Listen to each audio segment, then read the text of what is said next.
Maraming creators ngayon ang nalilito sa strategy. Short videos lang ba? Long videos ba? O ano ba talaga ang mas kikita sa platform ngayon? Hindi basta-basta ito. Depende sa platform, audience behavior, monetization options. Kaya bago magdesisyon, alamin natin ang dynamics. Una, pag-usapan natin ang short video. Karaniwan, 15 to 60 seconds. Platform, TikTok, Instagram, Reels, YouTube, Shorts, Facebook Reels. Advantages, mas mabilis makonsume, mas maraming views. Mas madaling mag-viral, mas maraming repeat views, pwede makabuo ng atensyon. Ang disadvantages naman, CPM o kita per view mababa. Mahirap maglagay ng offer o call to action. Short attention span, less engagement for monetization. Earning tip, kung consistent short videos equals high views, decent ad revenue, pero less long-term conversion. Pag-usapan natin ang long video, karaniwan 5 to 20 minutes. Platforms, YouTube, Facebook Watch, Instagram.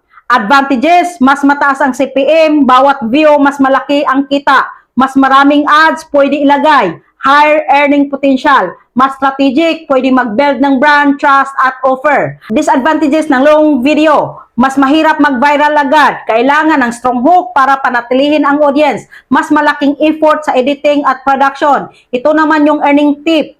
Kung consistent at value pack, long videos equals bigger payout per video. Ang tanong, hindi short versus long, kundi paano mo mapapalaki ang kita gamit ang tama at consistent na strategy.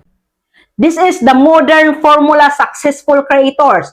Short videos equals traffic, reach, brand awareness. Ang long videos equals monetization, trust, offer, conversion.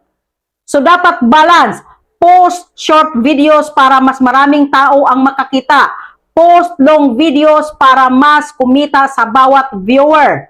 Pang-apat, content principle. Hindi lang link ang mahalaga. Kailangan may hook sa first 3 seconds for short videos.